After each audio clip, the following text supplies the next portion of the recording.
Қозғалыстың салыстырмалылығы қатты денелер, сұйықтар мен газдардағы қысым. Оқу мақсаттары. Бірінші, қозғалыстың салыстырмалылығына мысалдар келтіру және түсіндіру. Екінші, қатты денелер, сұйықтар мен газдардың қысымдарын ажырата білу. Күтілетін нәтижелер. Бірінші, қозғалыстың салыстырмалылығын түсіну. Екінші, қозғалыстың салыстырмалылығына мысалдар келтіру. Үшінші, траектория, санақ денесі, жол ұғымын түсіну. Төртінші, қатты денелер, сұйықтар мен газдардың қысымдарын ажырата алу. Сонымен, механикалық қозғалыс дегеніміз не? Ол уақыт өтуіне қарай дененің өзге денелермен салыстырғандағы кеңістіктегі орнының өзгеруі. Жалпы қозғалысты айтқанда, оны салыстырмалы түрде қарастыруымыз керек. Мысалы, жерге қатысты. Жер бетіндегі үйде, ағашта, тау мен таста тыныштықта болады, яғни қозғалмайды. Ал күнге қатысты дәл осы денелер, яғни күнмен салыстырғанда, ағашта, үйде, жермен бірге қозғалыста болады. Сонымен, кез келген қозғалысты айтқанда қандай да бір денемен оны салыстыру керек. Мысалы, жаңағы жердің қозғалысын сипаттағанда, біз оны қозғалмайтын күнмен салыстырамыз. Немесе, жер бетіндегі денелердің қозғалысын қарастырғанда, оны жермен салыстырамыз. Яғни жерге қатысты қозғалыста не тыныштықта деп айтамыз. Сондықтан санақ денесі деген ұғым енгізіледі. Санақ денесі ол кеңістіктегі өзге денелердің орналасуын анықтайтын дене. Санақ денесі әр жағдай үшін түрлі болып табылады. Көп жағдайда жерді санақ денесі деп қабылдаймыз. Мына суретте ұшақтарға қатысты жер санақ денесі болатын болса, яғни жерге қатысты ұшақтар қозғалуда деп айтамыз. Немесе қыз балаға қатысты жол шетіндегі бағандар санақ денесі болып табылады. Сонымен салыстырмалы қозғалыс дегеніміз не? Ол дененің шартты түрде қозғалмайды деп алынған, немесе қозғалмалы санақ денесіне қатысты қозғалысты айтамыз. Мысалы, жол сілтеуші маяк, яғни жаға, осыған салыстырғанда қайық қозғалыста болады. Қозғалысты сипаттағанда ең бірінші қажетті ұғымның бірі траектория. Жалпы траектория дененің қозғалысы кезінде қалатын ізі. Траектория көрінетін, көрінбейтін, түзу сызықты, қисық сызықты тағы басқа болып бөлінеді. Жол дене жүріп өткен траекторияның ұзындығы. Оны S әрпімен белгілейміз және метрмен өлшейміз. Енді осы қозғалыстың салыстырмалылығына мысал қарастырайық. Суретте көріп тұрғанымыздай, көлік ішіндегі адамдар бағдаршамға қатысты қозғалыста болса, көлікке қатысты олар тыныштықта отырады. Енді жол шетінде тұрған балаға қатысты көліктер қозғалыста болса, көлікті санақ денесі, яғни қозғалмайды деп есептейтін болсақ, онда жол шетіндегі бала көлікке қатысты қозғалыста деп есептейміз. Бүгін өтетін тағы бір қызықты физикалық шама ол қысым. Суретке назар аудар. Қалай ойлайсың, қай балаға қалың жауған қардың үстімен жүрген жеңіл болады? Шаңғымен жүрген балаға ма, әлде шана сүйреткен балаға ма? Неліктен? Осы сұрақтың жауабын бүгін сабақ барысында талдап көрелік. Жалпы, бұл сабақта қысымға алдымен түсініктеме беріп кетейік. Қатты денелерде қысым ол белгілі бір бетке түсетін күш әсерінің нәтижесін сипаттайтын шама. Қысым түсетін күшке ғана емес, осы күш перпендикуляр бағытта әсер ететін беттің ауданына да тәуелді болады.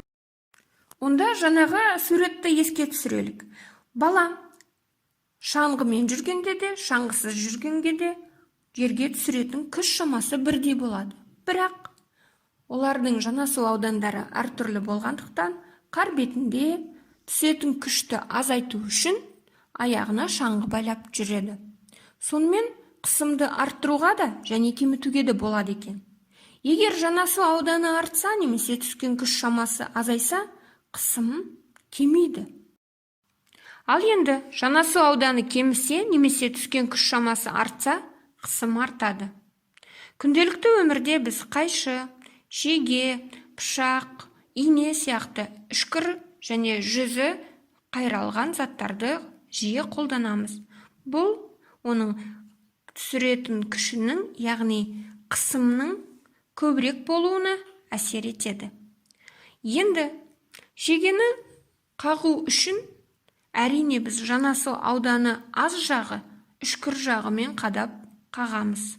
Ол бізде қысымды арттыруға көмектеседі. Ал енді қысымды қалай азайтады? Ол үшін мысалы жүк көліктері, олардың тіркемелері ауыр жүк тасыған кезде топыраққа, құмға батып кетпес үшін жермен жанасу ауданын үлкейтуге тырысады. Ол үшін дөңгелектерін қос-қостап тағып жүреді. Ол жүктің, яғни тиелген жүктердің күшінің жерге әсерін азайту үшін дәл осындай амалдар қолданылады. Жалпы қатты денелерде ғана емес, сонымен қоса қысым сұйықтарда да, газдарда да болады. Сұйыққа немесе газға түсірілген қысым осы сұйықтың немесе газдың әрбір нүктесіне өзгеріссіз беріледі. Яғни барлық жаққа бірдей таралады. Газдарда қысымның барлық бағытта бірдей болуы орасан көп молекулаларының ретсіз қозғала отырып ыдыс қабырғасына соқтығысуынан пайда болады. Суретте сіздерге Паскаль шары көрсетілген.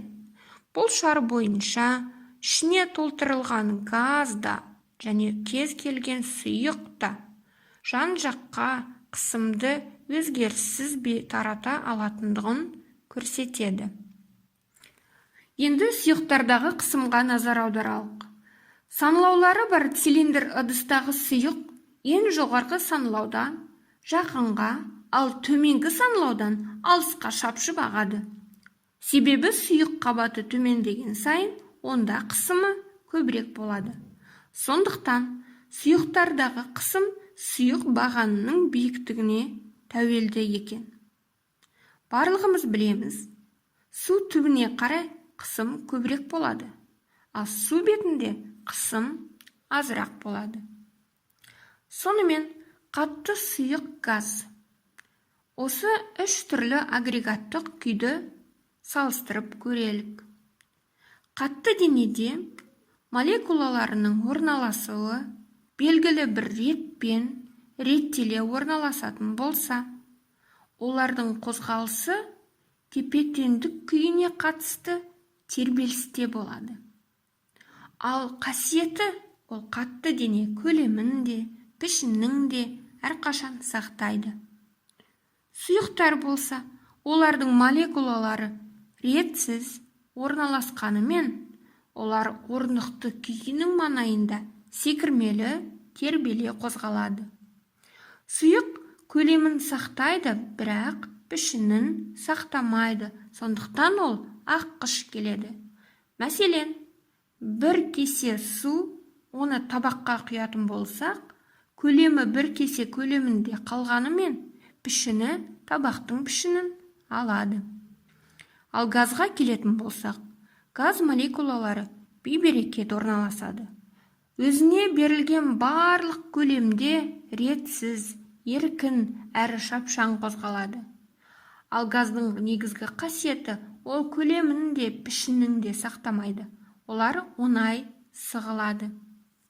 Сонымен, бүгінгі тақырыпты қысқаша қорытындылайтын болсақ, бірінші, қозғалыс ол салыстырмалы ұғым. Екінші, Траектория дененің қозғалысы кезінде сызатын сызығы. Үшінші, кеңістіктегі өзге денелердің орналасуын анықтайтын денені санақ денесі дейміз. Төртінші, қатты денеде қысым бір бағытта беріледі, ал сұйықтар мен газдарда қысым жан жаққа бірдей беріледі. Сұйықтардағы қысым сұйық бағанының биіктігіне тәуелді болады. Сабақтың соңында оқу мақсаттарына қайтып келетін болсақ, біріншіден, бүгін сендер қозғалыстың салыстырмалылығына мысалдар келтіру және түсіндіруді үйрендіңдер. Және қатты денелер сұйықтар мен газдардың қысымдарын ажырата алуды үйрендіңдер.